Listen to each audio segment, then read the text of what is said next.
Hello friends, आज हम पढ़ने जा रहे हैं पोजीशन ऑफ एडवर्ब्स। एडवर्ब्स को सेंटेंसेस में यूज करने के लिए हमें उसकी पोजीशन जानना बहुत ज्यादा जरूरी होता है। तो चलिए हम देखते हैं। Adverb of place, manner, time, इसे हम शॉर्ट फॉर्म में पीएमटी लिख लेते हैं ताकि हमें ध्यान रहेगा कि हम प्लेस, मैनर, टाइम की बात कर रहे हैं। आपको ध्यान ये रखना है कि जब भी हम adverb of place, manner, time use करेंगे तो आपको सिर्फ इतना ध्यान रखना है कि अगर सेंटेंस में ऑब्जेक्ट होता है, अगर सेंटेंस में ऑब्जेक्ट आता है तो ये एडवर्ब हम ऑब्जेक्ट के जस्ट बाद में लिखेंगे। कौन सा एडवर्ब? पीएमटी। और अगर सेंटेंसेस में ऑब्जेक्ट ना हो, नो ऑब्जेक्ट, तब ये एडवर्ब मेन वर्ब के जस्ट बाद में यूज होता है। ठीक है, सिर्फ इतना ही आपको ध्यान रखना है। ऑब्जेक्ट है तो ऑब्जेक्ट के जस्ट बाद में हम पीएमटी का यूज करेंगे, और अगर ऑब्जेक्ट नहीं है तो मेन वर्ब के बाद में हम इसका यूज करेंगे। एग्जाम्पल के थ्रू लिख लेते हैं।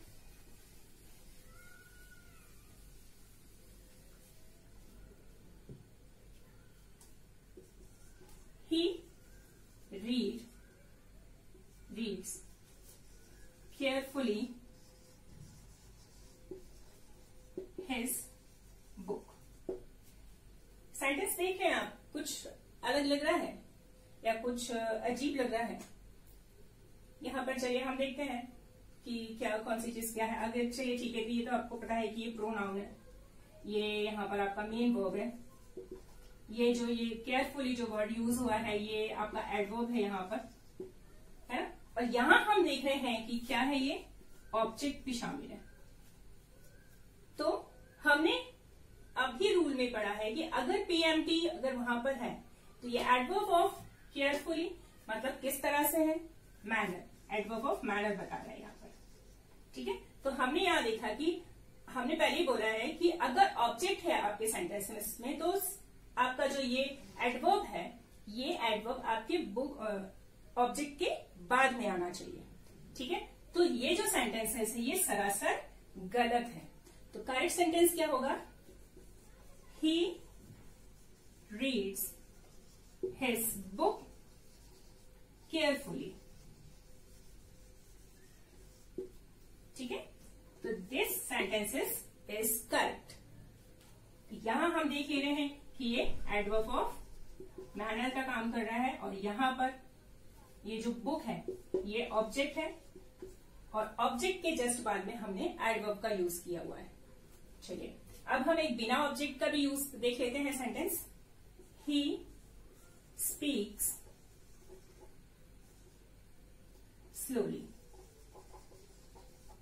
अब इस सेंटेंसेस में ऑब्जेक्ट नहीं है, इसीलिए स्पीक जो कि यहां पर मेन वर्ब है उसके बाद में हमने एडवर्ब स्लोली का यूज किया है।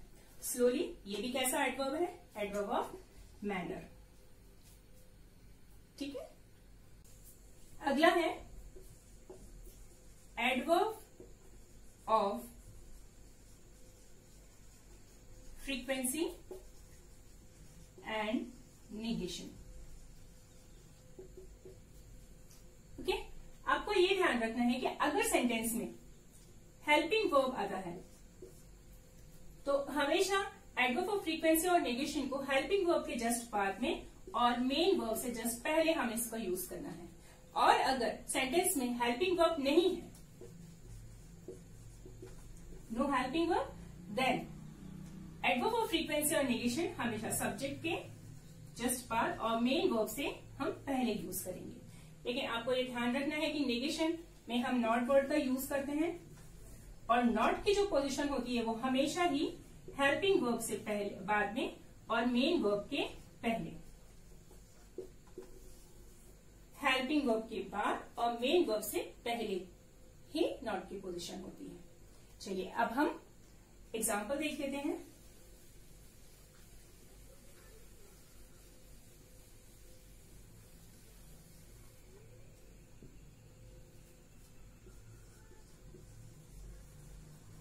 He often makes a mistake. यहां पर ये ऑफन जो वर्ड है ये एडवर्ब ऑफ फ्रीक्वेंसी है और ये जस्ट यहां पर आप देख रहे हैं कि हेल्पिंग वर्ब यहां पर नहीं है, इसलिए ये सब्जेक्ट के जस्ट बाद में यूज हुआ है और मेन वर्ब के पहले। ठीक है, अब हम देखते हैं एडवर्ब ऑफ नेगेशन, एक बार देख लेते हैं। He does not go to school. यहां पर ये नॉट वर्ड यूज हुआ है, एडवर्ब ऑफ नेगेशन यहां पर यूज हुआ है और इसको भी आप देख रहे हैं, सॉरी यहां पर आप देख रहे हैं कि ये हेल्पिंग वर्ब के बाद में यूज हुआ है और मेन वर्ब से पहले यूज हुआ है। तो नॉट की position always after helping verb and before main verb. अगर कभी सेंटेंस में दो या दो से ज्यादा एडवर्ब यूज होते हैं तो आपको ध्यान रखना है कि वर्ब या ऑब्जेक्ट के बाद दो या दो से ज्यादा एडवर्ब्स का यूज होता है, तब आपको यह ध्यान रखना है कि उसको लिखने का एक सीक्वेंस होता है and that is empty. Empty manner, place, time.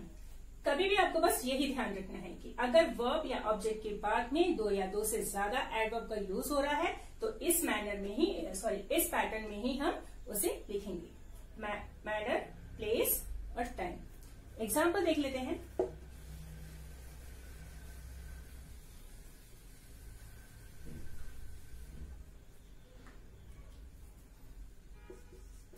He spoke at the function impressively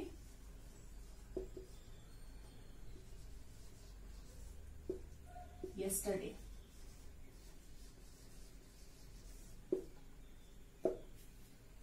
okay, तो यहां हम देख रहे हैं कि यहां पर जो ये मेन वर्ब है स्पोक, इसके बाद में बहुत सारे एडवर्ब्स का यूज हुआ है। Function, impressively, yesterday.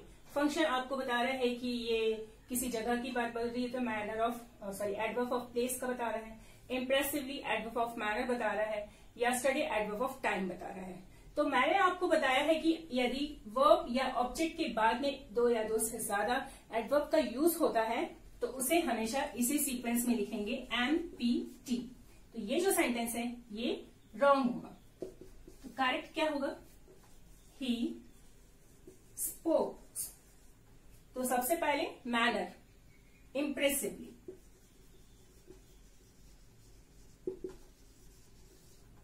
then place, at the function,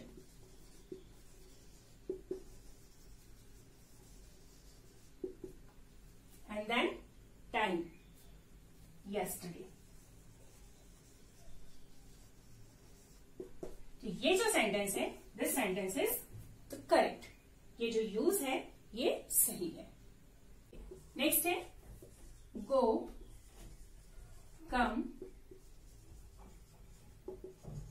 arrive. अगर किसी सेंटेंसेस में यही वर्ड, यही एडवर्ब्स अगर यूज होते हैं, गो, कम, अराइव, जिसे हम वर्ब्स ऑफ मूवमेंट भी बोलते हैं, वर्ब्स ऑफ मूवमेंट, तो ये आपको ध्यान रहेगा कि वर्ब्स ऑफ मूवमेंट्स अगर है जो कि गो, कम, अराइव अगर यूज हो रहे हैं किसी सेंटेंस में, तो आपको जो सीक्वेंस है वो ध्यान रखना है कि वहां पर आपको सिर्फ और सिर्फ पीएमटी का ही यूज करना है। किसके लिए? सिर्फ इन वर्ड्स के लिए। पीएमटी, प्लेस, मैनर और टाइम। और अगर सेंटेंसेस में इन वर्ड्स के अलावा कोई दूसरे वर्ब्स ऑफ मूवमेंट यूज हुए हैं तब आपको एमपीटी का यूज करना है। Empty, manner, place, time.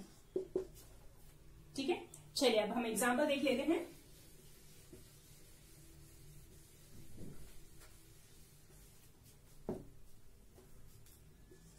The girl come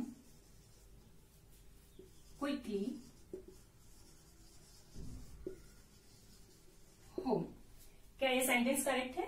क्योंकि यहाँ पर जो वर्ड यूज हुआ है वो है कम, और हमने पहले ही कहा है कि अगर गो, कम, अराइव अगर ये वर्ड यूज होते हैं तो पीएमटी ही होना चाहिए सीक्वेंस में।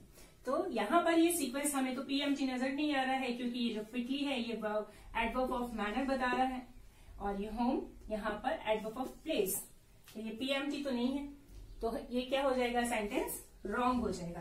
करेक्ट सेंटेंस क्या होगा, द गर्ल